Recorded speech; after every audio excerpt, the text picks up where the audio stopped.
How's it going, guys? Time for a bit of a harvest clip. I'm just going to pull out some rhizome from a ginger, turmeric and Yacon barrel and give you a bit of a look at what we've got. I promised the other day in a walk around clip I was going to do it, but yeah, I've just been a bit flat out for time lately. So with these barrels, the ginger one right next to me here, I'm going to harvest it completely and get as much rhizome out of it as I can. The other two, the Yacon and the turmeric, I'm not going to be as fussy. I'm going to try and get as much, or all of the edible tubers out of the Yacon, and the turmeric, I'm not too sure what's going to happen with that. I'll have a bit of a dig through and see what the tubers look like, and I'll make a decision then as to whether I'm going to just leave a couple of rhizomes in there, feed it up and let it go for the next season, which starts in a couple of months, or whether I'll just demolish the whole barrel and get as much out as I can. So anyway, to start off with, we'll have a look at this turmeric ginger barrel beside me here. So this is the barrel. We've got a couple of feral or volunteer mustards that are just growing in here at the moment, so all the gingers down behind there.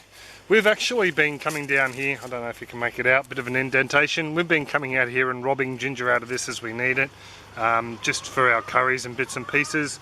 It stores really well in the ground, depending on your climate of course, but here I find if we leave it in the barrel and don't give them a lot of water, the plants don't rot. They seem to do alright. I know there's a bit of rot on the turmeric rhizomes, but they've been in there for over 2 years, but that's a different story.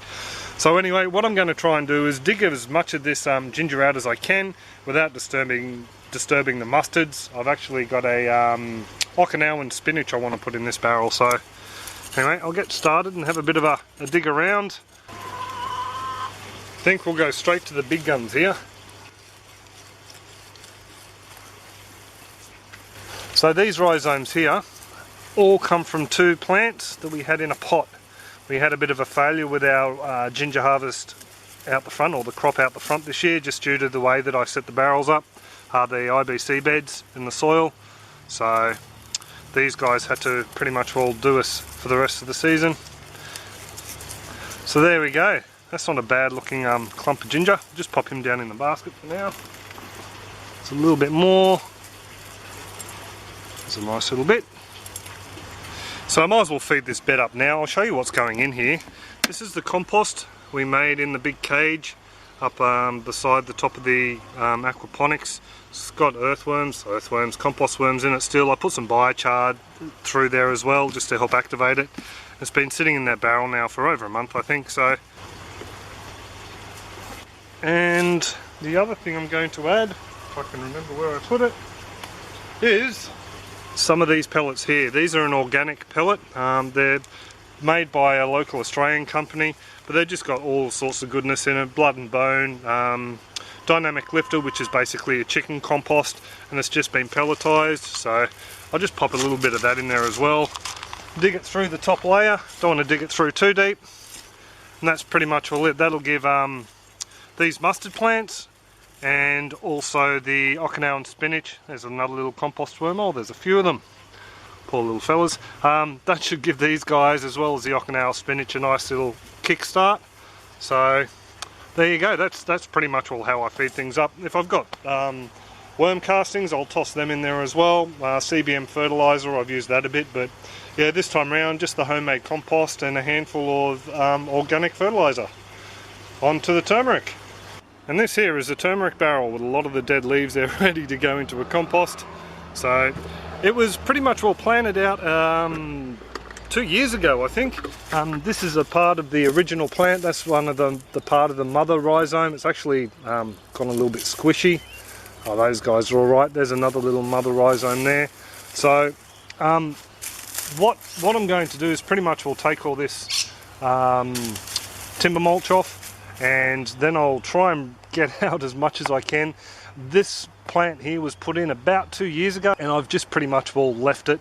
This year we've discovered that it actually tastes really good. It has a beautiful flavour when used in curries, so we've been using it in curries all winter long. That's why there's a couple of bits dug out. We've just been bandicooting this stuff out. Some of this plant's actually, like this bit here, it's gone rotten. So what I might do is I might throw that down to the chooks. They might like some turmeric. I don't think they'll complain. That mother there feels fine. That one there's a bit rotten as well. So there's some more bits. So I think I really should have probably harvested this last year. But yeah, we'll see what we get. I think there'll be more than enough to for us to preserve. A bit of a dig around. So we're getting some nice little bits.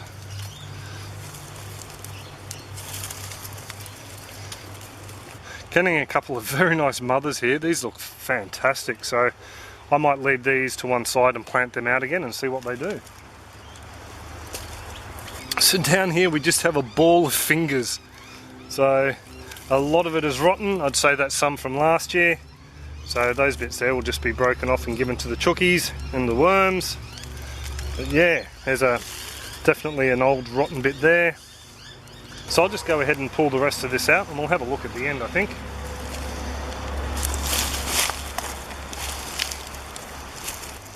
So here's another beautiful piece. We've got a compost worm up the top here, a shoot there, another compost worm. So this section here might actually be left in here, I think. Some more compost worms. So they'd be loving this turmeric. So we might just leave that section to one side and plant them out again.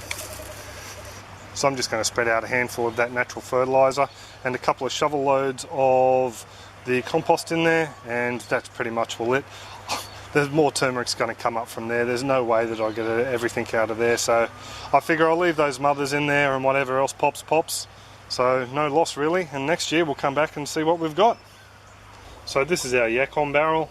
It's definitely ready to be harvested. The plants have all died back.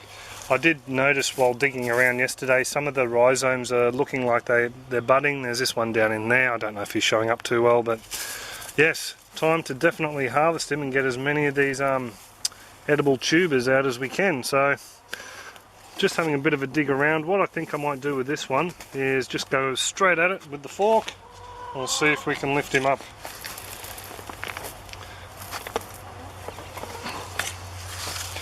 I had a whole heap of Yacon planted out the front yard in some IBCs, but I had a few issues with dampening off and I lost pretty much all the lot of them. So these guys here were a couple that somebody didn't pick up, luckily enough, so we got to have our own. Looking at that, there's a nice lot of tuber on that one there. So we'll just put him in our little crate. We've got this plant over the back here now. This one over here went in a lot later. I don't think it'll have as much on him. There we go. Yeah, it's just got a couple of small roots or tubers. That's alright. A couple of them are starting to shoot already. So with these Yacons, if I leave some of this tuber behind in the ground, there's no chance of it resprouting. All this is an energy store, and that's the section you actually eat. These little pink rhizomes, you can see the little green bud starting to shoot already. These are the bits that grow the new plants. They look a lot like sunchokes or Jerusalem artichokes. They're a member of the same family, the sunflower family.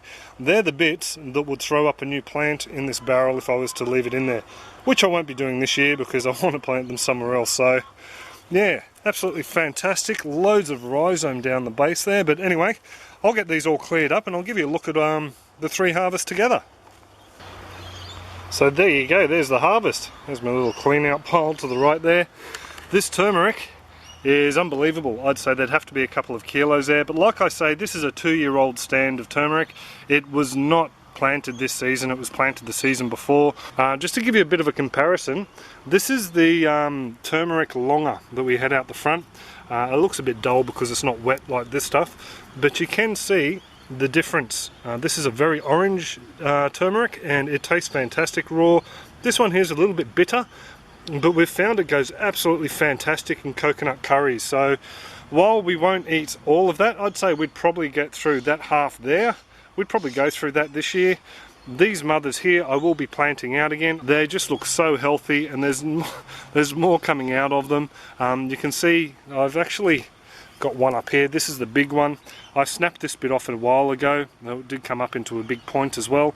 But you can see how the hands all come off from the side down in there. You'll get one hand to one side and then it'll just fan out. Absolutely fantastic. There you go. There's a better idea. There's a small one, so it's the mother in the middle, and there's the small, I think they call them daughters or sisters that come out the side. So the ginger, I'm fairly happy with that. That's two plants of our saved ginger from the last year. So really pleased with that. I do have some more that I did save from out the front planted out the back, but I'm just going to let them go over winter and see what they give us next season. Much the same as this turmeric, but in a lot larger bed, so we'll just see what happens with that lot. The Yacon, I'm really happy that we got what we have. Those tubers look fantastic. I eat them like carrots, so we don't cook them as such, we just eat them raw. With the tubers, you cure them a bit like sweet potato. You leave them out in the sun, it helps develop the flavour and helps toughen up the skin. I don't think I'll be doing that with the tubers. I'll pretty much will start hooking into them tonight. I really like the taste. It's like a bit like a nashi pear cross watermelon, bit of carrot thrown in there. It's a really nice refreshing flavour. So I've heard some people throw them in their morning juice mixes. We really don't have enough there to be able to do that, but like I said, I lost some of the crop this year. Next year, more than enough rhizomes for us and to divvy out to a couple of people who I've promised them to, so fantastic, hoping for a much larger yield next year. So this turmeric here, I posted a picture on Instagram the other day. I keep breaking bits off, just of the harvest we got from the front beds. Wasn't impressive, but I'm not too worried. We're going to eat all this stuff here. It'll be used in juices and salads and that sort of thing. I have a stand of this in the galangal bed down the back, so we'll have more of this growing next season, so I'm always going to keep some of our own root stock of this. The galangal is the other spice we grow. It's got a nice top dressing of mulch. I keep alternating horse manure, wood chips, different garden scraps, some compost from the cage went on there, and we just progressively harvest that along with the turmeric in that bed, so we don't harvest it in one hit. We just keep bandicooting, as it were, pulling out rhizomes whenever we need them. So there you go. There's a bit of a look at the harvest of the three of them, the Yacon, the ginger and the turmeric. I'm really chuffed.